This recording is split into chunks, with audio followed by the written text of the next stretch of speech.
Amnesia The Dark Descent is a first-person survival horror game released in 2010 for PC, Mac and Linux. It was developed and published by Frictional Games and has a reputation of being one of the most scariest games ever made. But is this title justified? Let's find out when we take a look at Amnesia The Dark Descent. Frictional Games had already released Penumbra Overture, which shared much of the same DNA as Amnesia. They began working on a sequel called Penumbra Requiem, and it was around this time that they also started to develop Amnesia. The Penumbra games were developed using their own in-house HBL engine. This engine was based on one the team developed for a thesis job that would go on to become a platform game engine called Energetic. They took this engine, cleaned up the code and added a 3D layer to it, and HBL engine was born. For Amnesia they needed something a little more powerful, so developed HBL Engine 2. HBL 2 was able to dynamically cull objects, use shadow mapping and deferred shading for things such as decals and many other features that HBL could not do. During development on Amnesia it went under two working titles, Unknown and, I apologise for my pronunciation here, but Lux Tenebra, which is Latin of some sort for light and shadow. The game was envisioned to be a horror equivalent of Super Mario. Yeah, you heard that right. Short levels, simple gameplay with mechanics that are often repeated, and easy to figure out goals. At the start of 2008, the game's setting was also decided upon, that of a castle in the 18th century, which outside of a fantasy RPG was quite an unusual locale. It also allowed the developers to design some interesting puzzles with the use of levers, cogs and the like. Around this time, the Nyctophobia, Fear of the Dark mechanic was also added to the game, whereby darkness itself would be an enemy. The game at this stage took inspiration from another Mario source. Who would have thought that one of the scariest games of all time would have so much inspiration from Mario? That of Mario 64. Basically, the game was divided into several hub areas, each of which connected the game levels.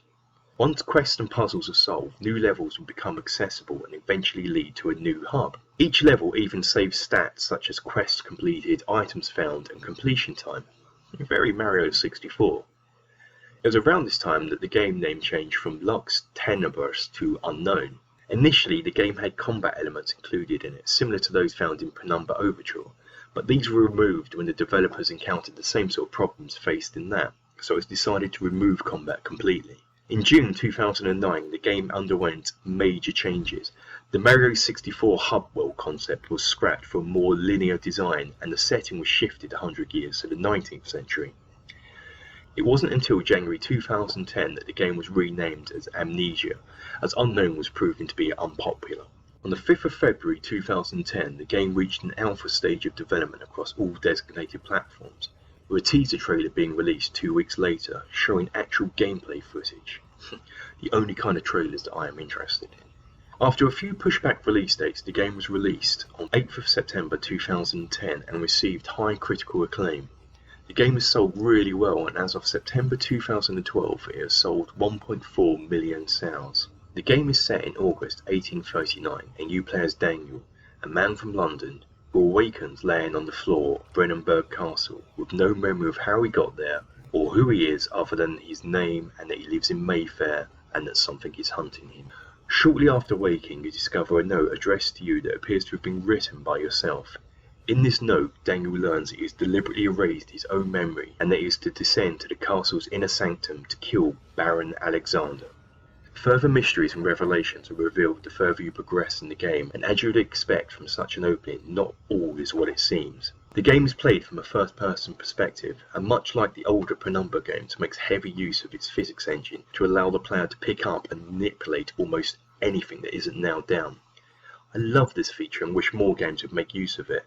Being able to pick up a statue or vase and hurl it across the room is a strangely cathartic experience. Doors and drawers can be pulled open and closed at will, so that you can hide behind the door, open it just a bit and peer around the edge to try and see what lies beyond. As well as the usual health meter that you would expect in a game, you also have to worry about your sanity levels.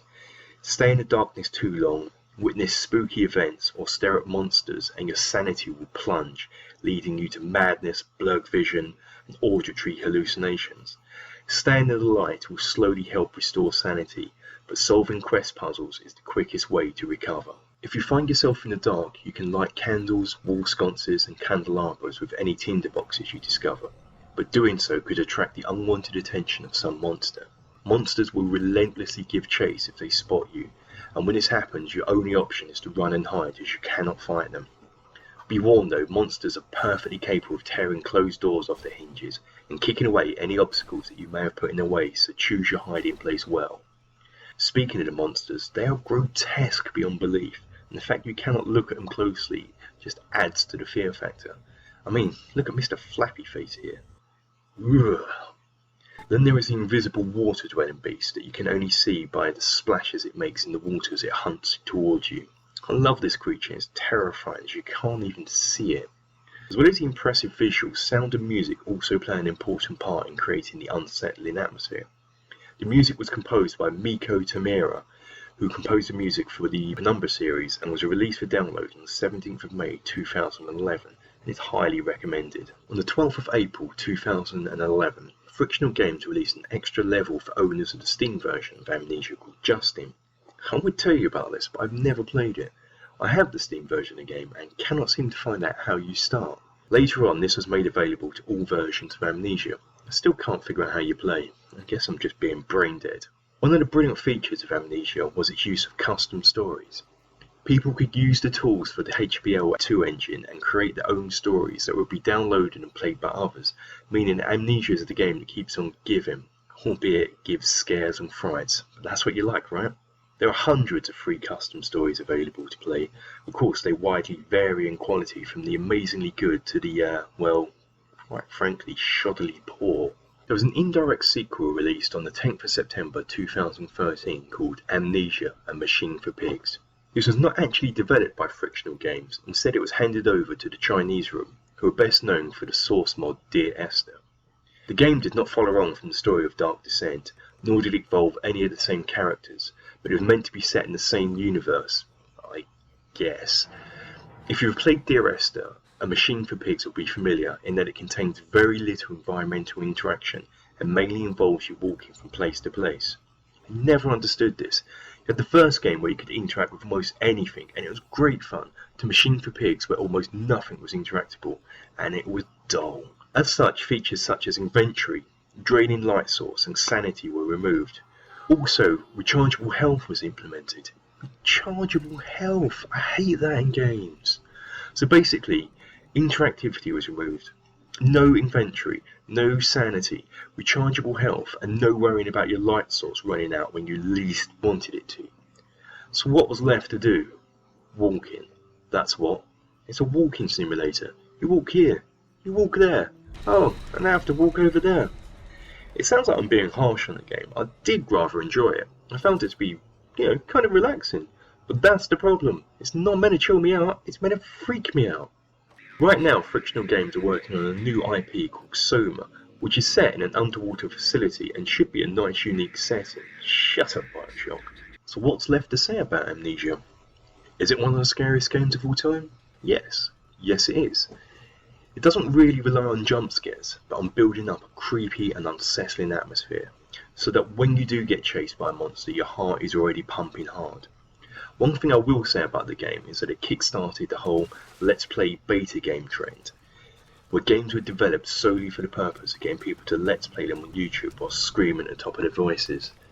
You know the ones, type in horror games into YouTube and you'll be inundated with thumbnail pictures of some chump gurning for the camera acting all scared. Then when you watch, all you mainly hear is a high-pitched screaming, and at the end they say, "Wow, this is the scariest game of all time," when all it was a series of cheap jump scares. These games are not scary. Sure, they may startle you in places, and the Let's Players may act scared all the way to the bank, but they are not scary. Amnesia The Dark Descent is. Play it alone. Alone in the dark. Wait a minute, wasn't that the last episode?